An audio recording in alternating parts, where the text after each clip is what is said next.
Okay, I want to welcome everybody to the Trustee Audit Training. This will be easier for you to go back and check out this video if you have any questions.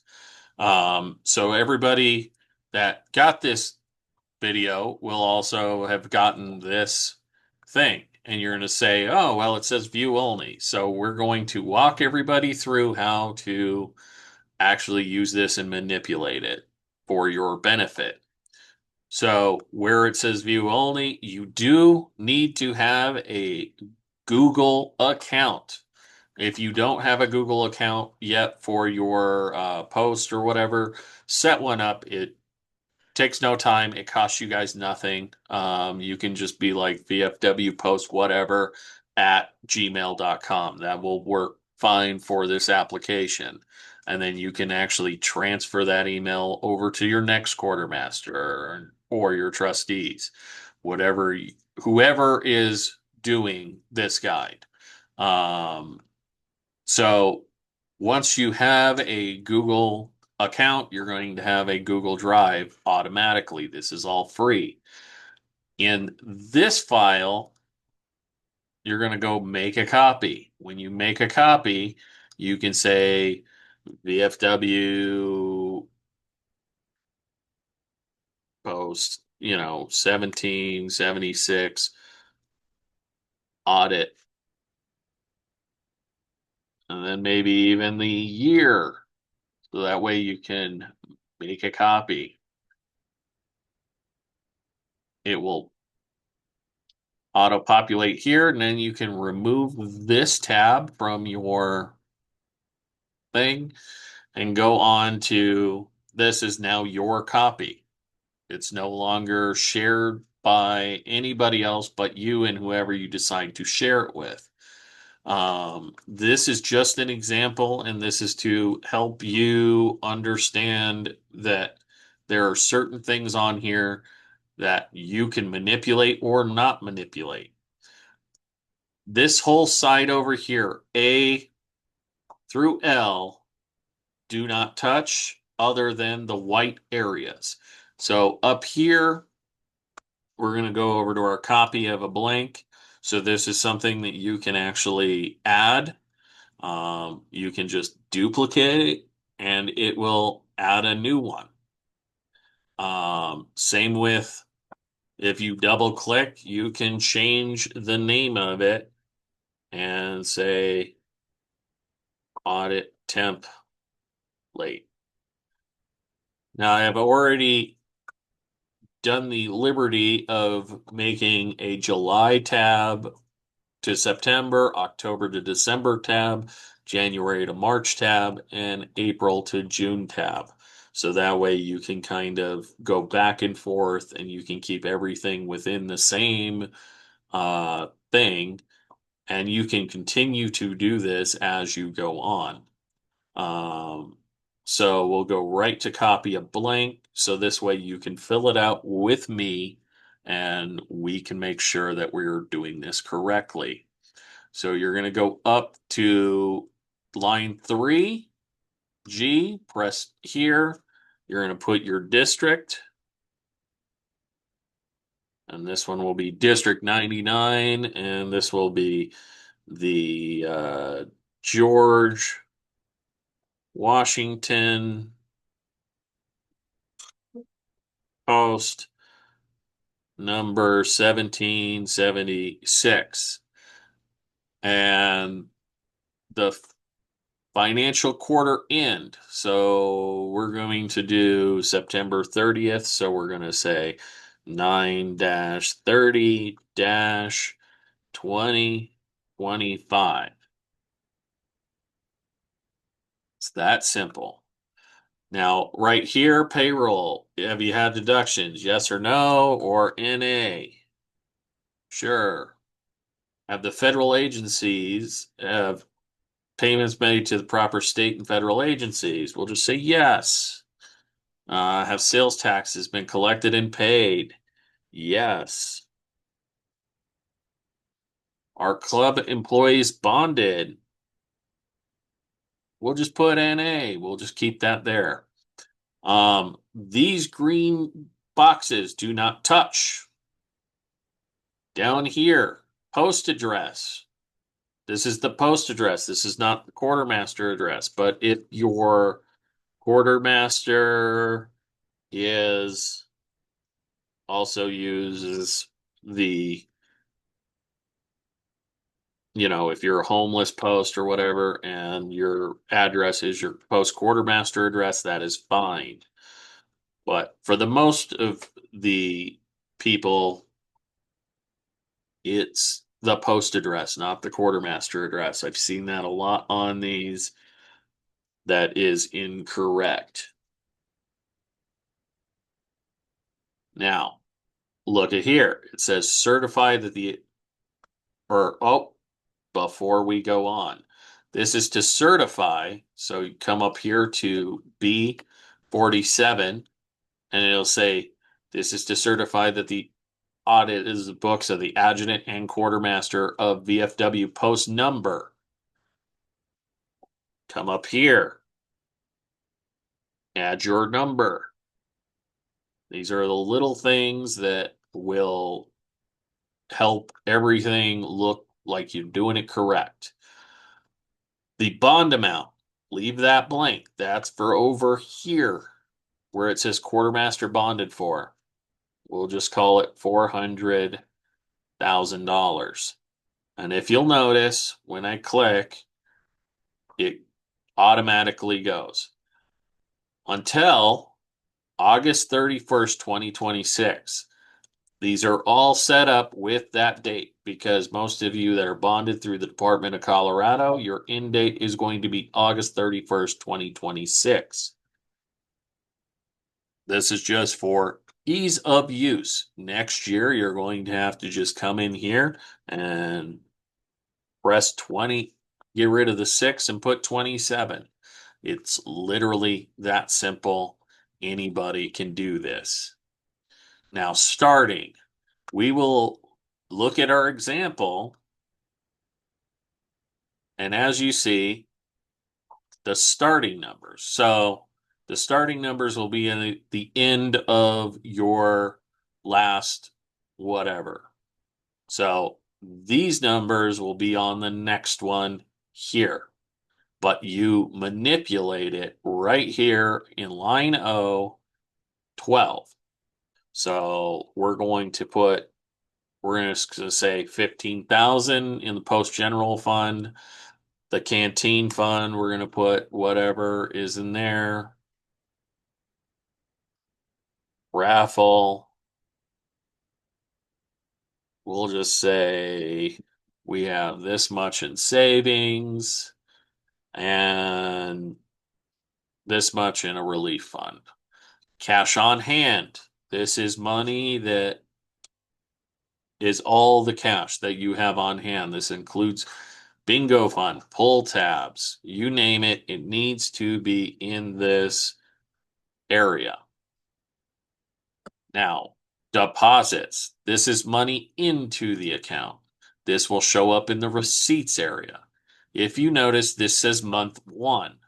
This is for the starting month. And if you do this throughout the quarter, you will be able to get this done in no time. So we'll say our first month, we had a deposit of whatever. We're looking at a statement, but we spent a little bit more than we thought we would. Same in the canteen. We're going to look at the statement, whatever it is on there, and it'll even do cents.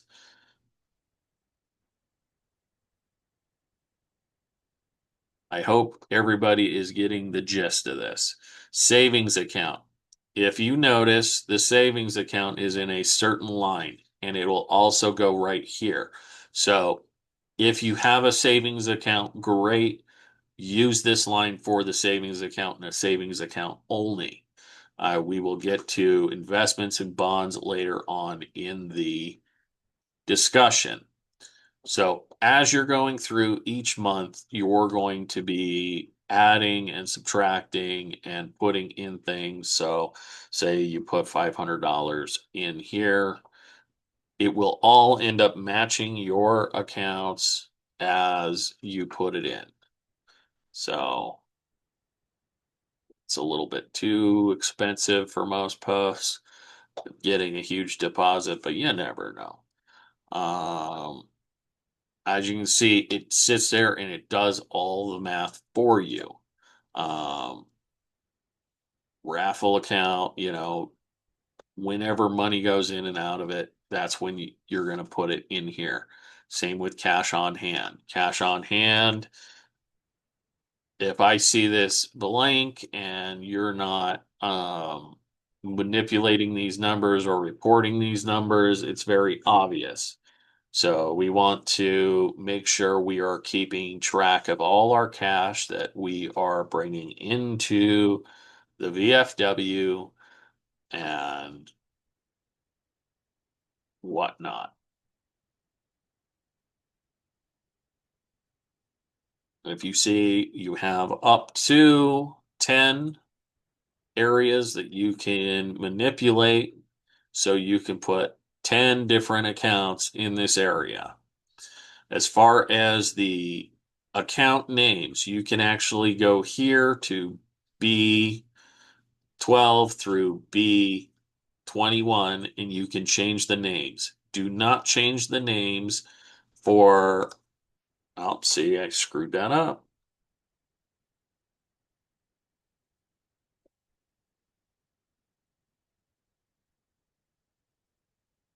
So that is cash on hand.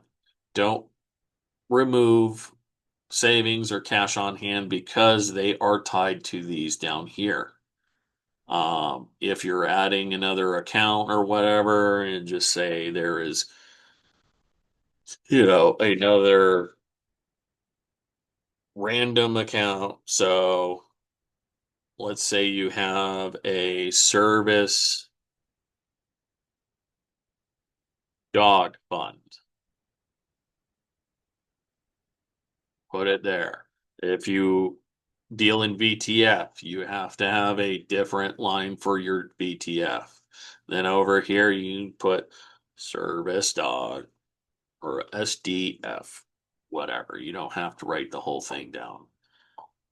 And then this can be VTF. And you can say, oh, you started out with $5,000 in your VTF, $5,000 here. And then you just treat it like a normal account. Um, where you see the numbers at the end here. These are the last four numbers of whatever that account is. This helps out with accounting and whatnot.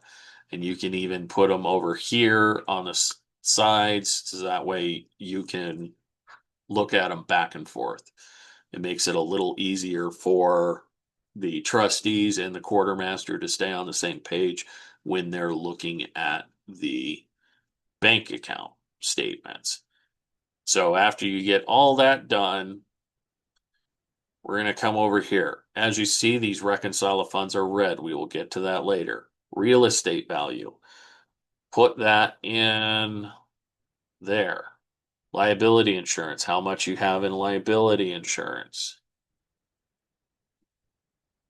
Mortgage or loan. If you don't have a mortgage or loan, leave it blank. If you do have a loan, it must be reported. Value of personal property. This is value of personal property that is in the post.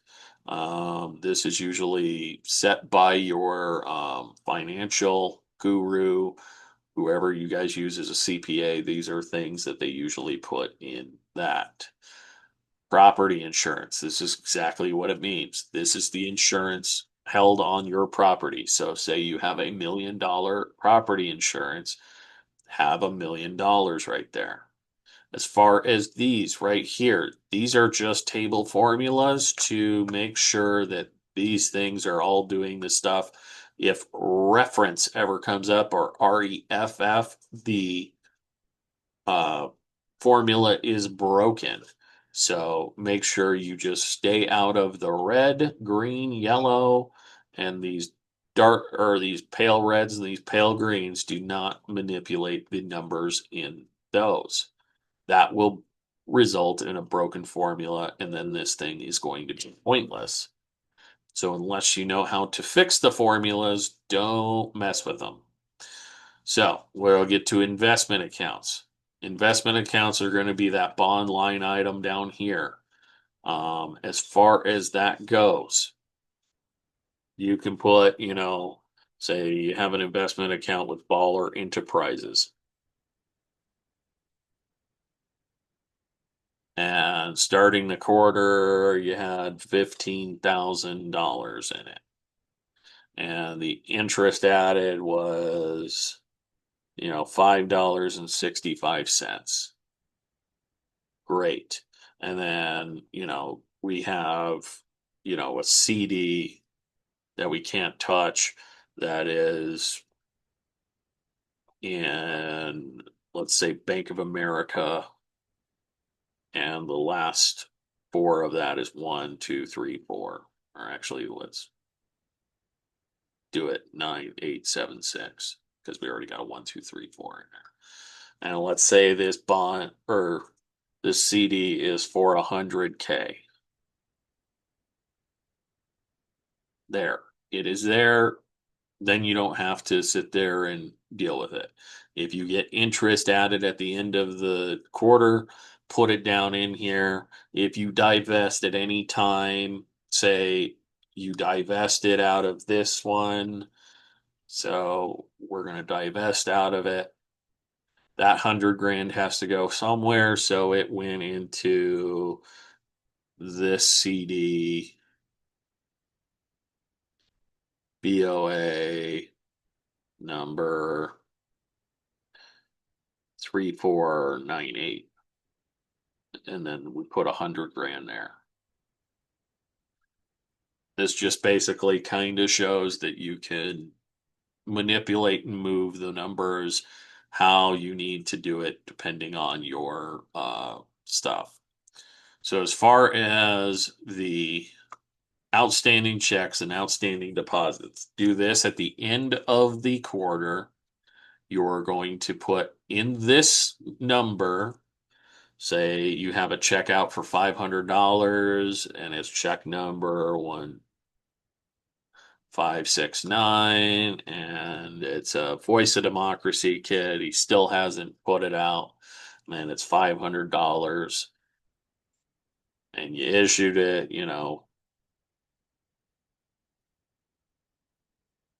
and he still hasn't cashed it. That's exactly how it'll work. As far as deposits go, oh, and we got a broken formula on this. So, so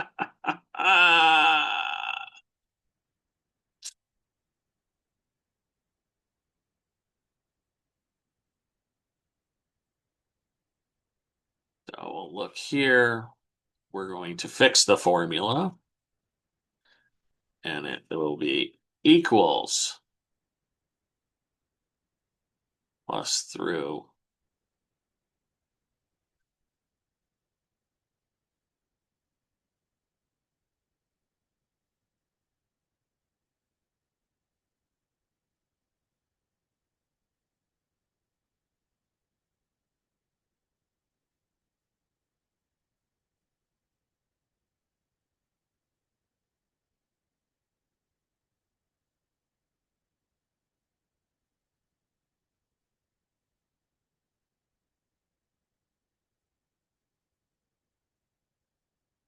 and then return. And that fixed the formula. So that was a interesting way to show you how to fix a formula. I didn't do that on purpose, but it's a good thing that it came up. Outstanding deposits, same thing. And our formulas are still working again. Okay, so Note for everybody, when you are dealing with this, you might have to fix this formula.